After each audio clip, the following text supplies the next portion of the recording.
Today on Fresh Vintage, we're checking out the GEARWRENCH GWScan. Really cool little unit. We want to show you what's in the box and then dive into our Forester and show you all the diagnostic capabilities. So real quick, 10 seconds here. This is the official unboxing. Obviously you have that guy. There's your manual. Not much to see there, but it does have an Android or iOS app. We have it on my Pixel here. And so there's nothing else really in the box. So we're going to jump into our Forester and show you the diagnostic capabilities right now. So we do have this plugged into the OBD2 port on our 2016 Forester here. Just wanted to shout out the Smart BT and the Smart 07, both GEARWRENCH products. This is more of a code reader, but those are definitely scan tools and more, heavy diagnostic units, especially the Smart 07. Go check them out on our other channel, Fresh Vintage Garage. We'll leave the links for those videos in the description of the one you're watching right now.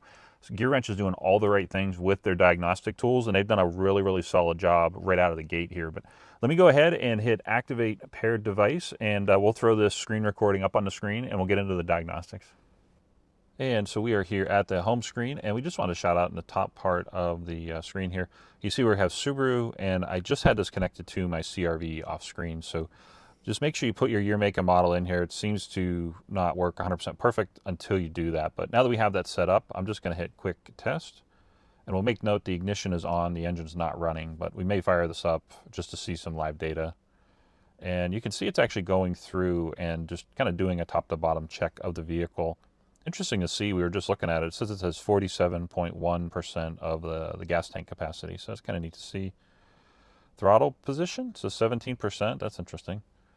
But it says 4 items could be optimized. So I just want to do, let's see what battery check does. So start testing, battery check, test preparation, ensure that the engine's been started. Let's just jump right into that. Okay. Okay, it says please stop the engine.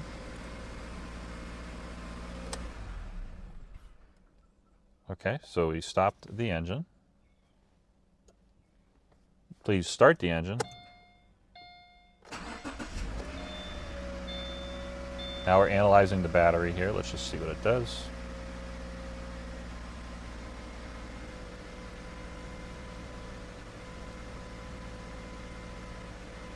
Okay, and we knew the battery was good, but it's good to see that. So let's hit back here. And I want to do OBD fault check. So let's take a look here. Onboard diagnostics. Yep, got it. Go.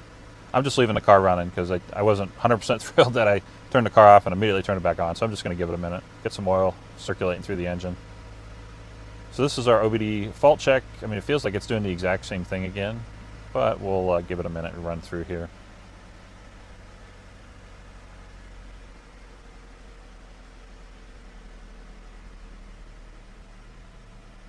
There we go, and it looks like we got a pretty clean bill of health here. And it says in-depth check. I'm not sure what that's going to do, but now that the engine is idled down, I want to hit in-depth check. Thorough examination. Let's just do this here. Start checking. So we'll most likely speed this part up, but we want to see what this actually does. So it's downloading Subaru software.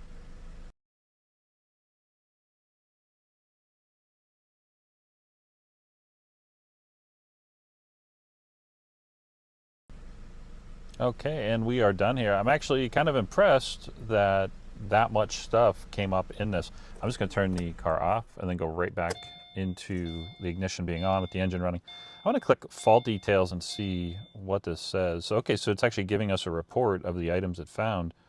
Control module, communication bus, lost communication with steering angle sensor. Interesting. So these are all things that if we wanted to clear all these data trouble codes, we could just hit the button. We're not going to do that.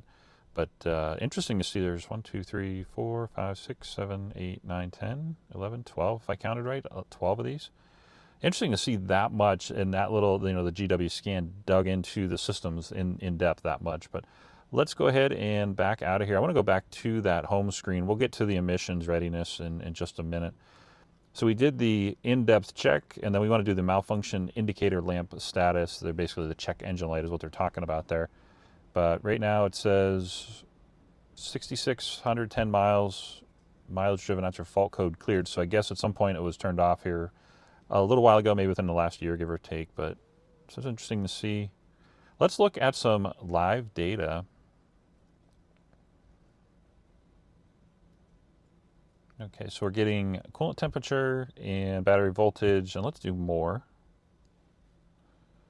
Oh, we got a lot of stuff here. Okay, so throttle position. Let's just grab a few random things here. One more. Oh, we already did that. Ambient air temperature. Let's see what the temperature is outside. We'll hit next. Okay, so what this is doing, as you can see, it's just constantly running through. Let's go back and add. Let's just load this up. Let's just get a whole bunch of stuff in here until it says, actually, let's just select all. There we go. Let's see what happens here if my phone blows up. And there we go. So pretty cool to see the amount of data coming out of the actual computer. I'm going to start the car just to see what changes here.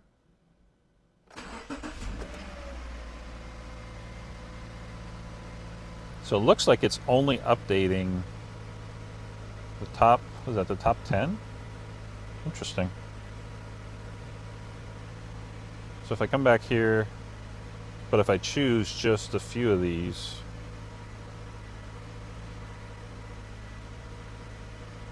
it's just, yeah, so I guess it'll update up to the top 10, basically the screen. So back at the home screen here, I'm just going to turn the ignition on. The engine's not running, but the ignition is on. There's driving data, and we may have to go for a little bit of a drive here because it'll give you vehicle speed. It'll actually give you like your tachometer, and I believe this will give you like a whole second, like a screen, like an actual speedometer cluster and instrument cluster. So we're going to go check that out here a little bit later in the video. But you see where it says estimated fuel consumption and total miles driven. This will actually track that for you if you want to do that. But looking at the main screen here, we just looked at the fault scanning over through the live data. Let's look at OBD2 full function. I'm kind of curious to see what this does. So this is connecting to cloud diagnosis. I'm kind of curious what that means, but we'll find out here momentarily. So let's go through an auto scan. These are just the different protocols that different parts of the world use. Let's look at module, let's do this module 7E8. And let's read a trouble code, stored codes. So the check engine light is not on in the actual Subaru here, so that's good to see that it says that the check engine light's not on. Let's do a component test in here. Okay, so it's not supported. And let's do an actual O2 monitoring test. Bank 1. So that says not supported. We may have to do a firmware update or something, but that's probably why that's not actually letting us do those O2 tests. But let's do the emissions, IM emissions readiness. So the check engine light is off, and then let's go to sense for this driving cycle. Okay, so that's all that's really given you in here. And it says read freeze frame, so no freeze frame data stored. If you were to have your check engine light pop on, normally the system will snapshot the data at the time that the light comes on, and that's what you will be reading here. And let's jump out of here to the home screen and let's take a look, because there's other things in here. Some of the stuff I've not actually seen before. Let's just click on emissions readiness. Engine is idling and in park, so I'm going to turn the car on. And you know, some people they won't be interested in this, but if you have emissions in your state, oops, there we go. It's not technically been running 3 minutes, but it was running 3 minutes. They just want the the catalytic converter and the whole system to be warm. So I'm just gonna hit confirm.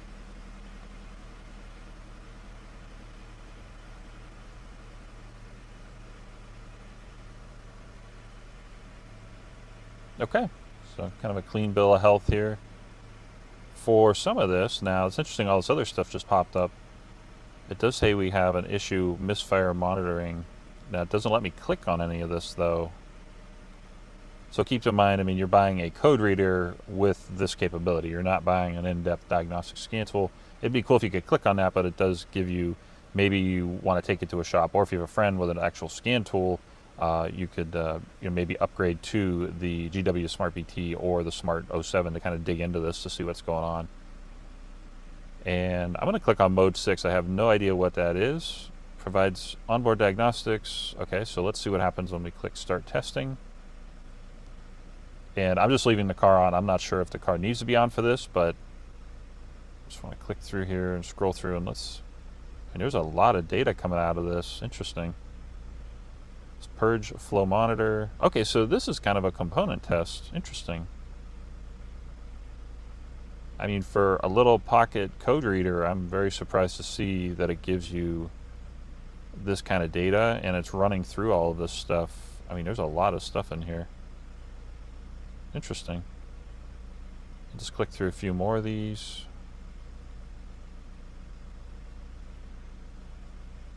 And component test, it said it wouldn't work in well-ventilated area. The garage door is open, so we're good with that. Let's do throttle detection. Let's see what happens here. When the engine's in inactive, blah, blah, blah. There we go. Idling. Please check everything is off. Test in progress. Do not operate the vehicle.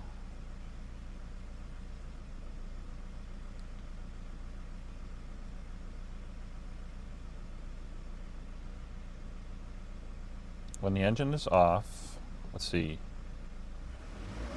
Oh, I thought it would show me the actual...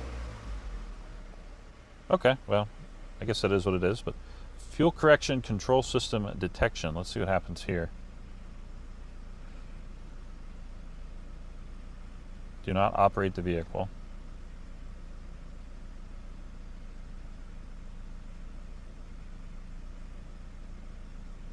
Okay, so you do get a little bit of data out of this. It says it's working normally. It does give you some results there. And let's do airflow sensor detection. It's interesting that these three are the actual component tests, but I mean, it's better than not having them, so.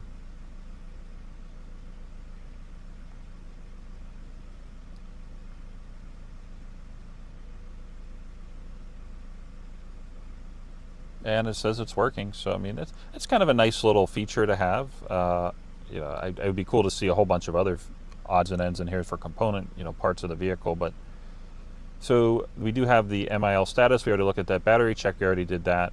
Let's set up for the smart dash, because I'm going to skip that. We're going to save that for the end of the video. So the one other thing we wanted to show you is if you look at DIY Corner, you see smart dash, performance test, and trip management. And we're just going to work backwards. Stick around for the smart dash. We just want to show you trip management.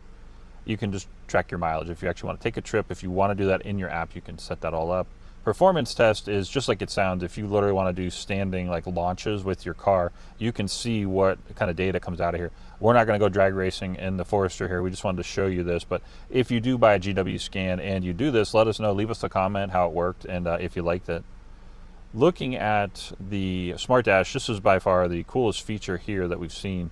And we're just going to go to Techno. I mean, all of these work. Let me just, there we go. You see that one.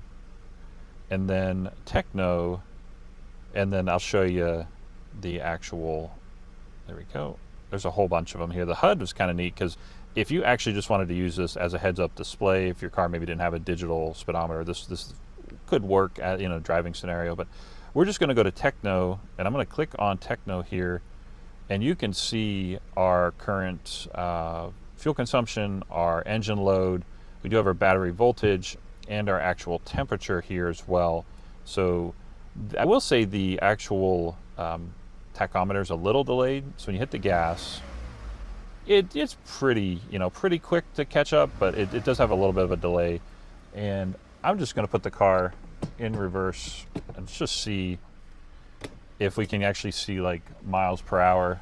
Probably not. Yeah, so there's our miles per hour. So could you use this as a speedometer? Sure. Would we recommend it? No, because it's not an actual, DOT approved speedometer, but kind of cool to see that it's in here. Wanted to take a moment and mention our website, scantooldepot.com. Whether you need TPMS equipment, batteries, testers and chargers, smoke machines, ADAS equipment, scan tools, and a whole bunch more, check it all out at scantooldepot.com today. Wrapping up the video here, let me get this guy out of the OBD2 port. The GWScan, I kind of like it. It's, nice little pocket unit. I mean, very, very small. You see how small it is in my hand. Very, very fast and convenient. And if you're looking for a quick code read, if you saw some of that live data and you're interested in it, this could be the guy for you. We'll leave the link for this in the description of the video you're watching now. And also check out his bigger and even bigger brother, the GW Smart BT and the GW Smart 07. If you're looking for more capability, those two really deliver, especially the 07. That thing is a really solid scan tool, especially for the price point that you're paying for it. But we'll leave the links for those videos. We have videos on all three of these, and we'll leave those in the description of the video you're watching now. Leave us a comment. Have you bought one of these? Do you like it? What don't you like about it? Are you thinking about buying one? With that, we appreciate you watching. If you like classic cars, muscle cars, if you like car auctions, Fresh Vintage, your channel. If you like scan tools and shop equipment, definitely check out our other channel, Fresh Vintage Garage. Scan tools, shop equipment, keep your cars certified fresh and on the road. We appreciate you watching. Have a good one.